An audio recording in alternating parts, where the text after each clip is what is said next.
What is it that prevents people from doing the things they already want to do in life? The most basic answer, I'm sorry it's so simple, but it's true, it's fear. You know, people make it this complex process. This woman was telling me that I don't understand why they don't do this, why I feel this way. I said, it's called fear. Everybody's afraid we're not enough. Everybody's afraid we're not rich enough, smart enough, young enough, quick enough, fast enough. It's human nature. But the secret is to do it anyway. I know that sounds so simplistic. My work when I'm working with somebody is showing them how to condition themselves, like building a muscle, so that you take action first, automatically. Because if you don't do that, it's hard. You lose momentum. It's like, how do I get started? Where do I go? And I tell people, throw a rock, wherever it drops, start there. The next person walks by, I go, you're the first person after the rock. Do anything to start the process of moving forward rather than let fear stop you. To say that where your focus goes, energy flows. Yes. Because it just takes you in that right bite. Then the intent part sneaks in there. Is the intent because you've got to pick what you want to do, or just do something and you'll figure it out as you go? You need to be clear what it is you really want. I always tell people, you know not only what you want, but why you want it. I know this is simplistic, but most people just don't do the blocking and tackling of their life. The one we were talking to earlier, a great lady, and you could just see she wants to have a new business, but she never sat down to even put a plan together and says, why aren't I taking action? Well, when you're not sure what you're going to do, you're going to hesitate. And hesitation kills momentum. And momentum is what makes a sports team win. It's what makes an athlete, a business person win. When you get momentum, it's like takes enormous energy to get a rocket out of our gravitational pull of the earth.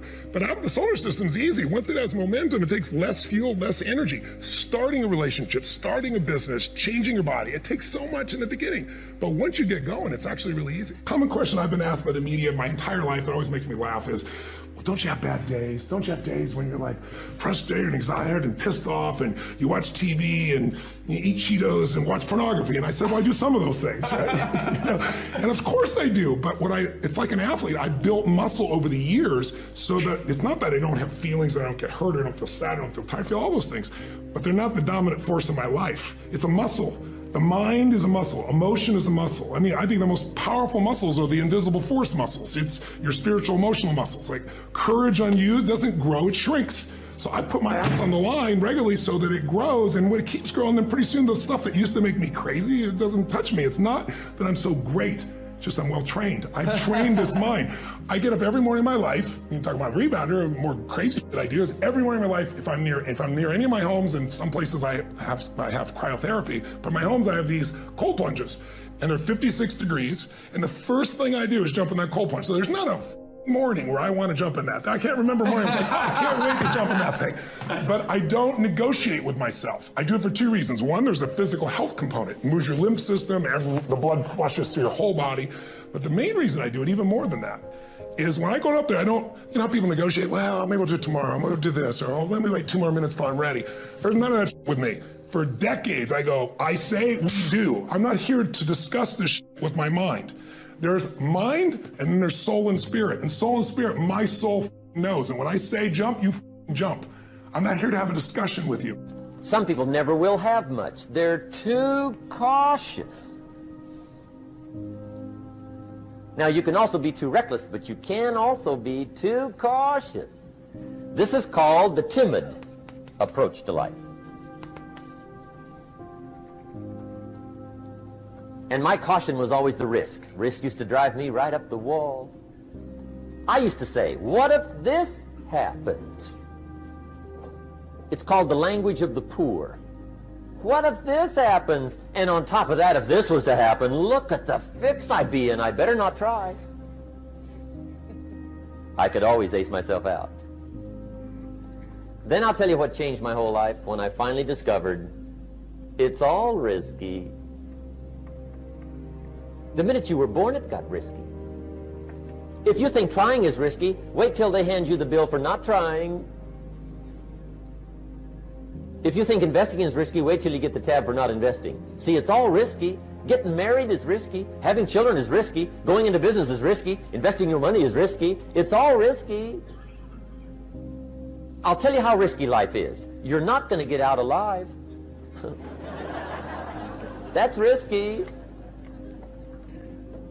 The Englishman says, well, if that's the way it's going to work out, let's give it a go. Right, that's what it's for. Give it a go. Somebody says, yeah, but I'm looking for safety and security. Fine, then huddle in a corner.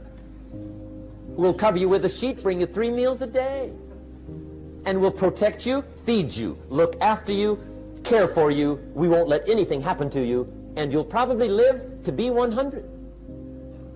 The guy said, well, yeah, I'd live to be 100. But what a way to live. Right. What a way to live safe and secure. Don't ask for security. Ask for adventure. Better to live 30 years full of adventure than 100 years safe in the corner.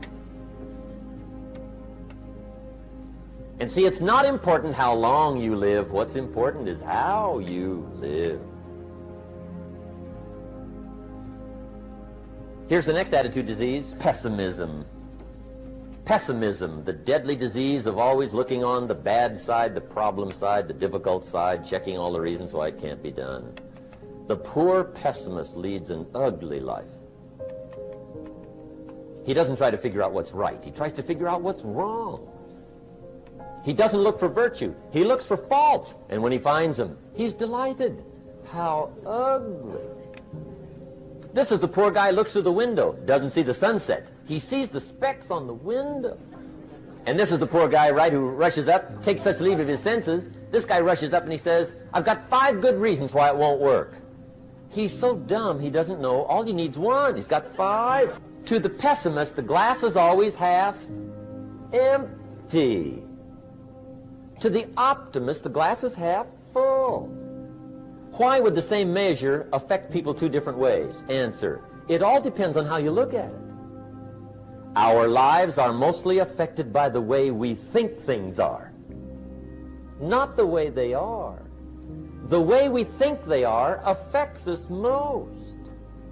One of the major things Shove taught me when I met him, he said, poor thinking habits keeps most people poor.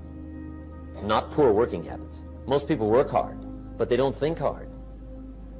And Shove taught me that the mind is like a factory, a mental factory. And whatever you think about all day long pours ingredients into this mental factory. And that's what builds the economic, social, financial fabric of your life.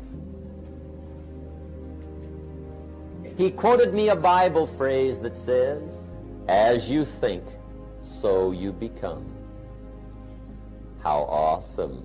Dr. Alfred Golson, who has since passed, was a very unusual guy. And he told me, he said, Mr. Brown, you have cancer. I said, can you give me a second opinion? He said, yes, and you're ugly too. I said, oh my God. So I didn't have a chance to have fear because, you know, those 3 words, you have cancer, 3 of the most feared words in 7 different languages. I saw it as a fight. And from that time to this time, you know, my PSA was 2,400. And that stands for prostate-specific antigen, and now it's below 0 and metastasized to 7 areas of my body, which was a good thing because 7 is my lucky number. Okay, so I never was fearful that I was going to die from it, and I think that I read something by Dr. Norman Cousins. He wrote a book called The Biology of Hope, and he talked about the fact that when something happens to you, you don't deny it, you defy it. And I was defiant that I'm going to beat this, I'm going to handle this, that there are people who many times when something happens to them, that they embrace it from a place of fear and it takes them out. And L.C. Robinson said, things may happen to you and things may happen around you, but the most important things are the things that happen in you. And you have to stand up inside yourself and deal with it and handle it.